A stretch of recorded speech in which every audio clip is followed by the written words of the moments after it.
Did you know an entire castle was driven mad by what seemed like perfect medicine? Master healer Corvus thought he was saving lives when he harvested wormwood from Aethelgard's royal garden.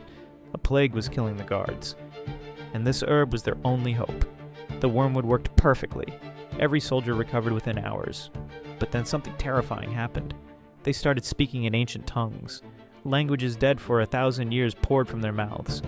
They described battles that hadn't happened yet, deaths they couldn't possibly know about. Within days, every vision came true. Every predicted death occurred exactly as foretold. But the knowledge came with a price. The soldiers weren't prophets.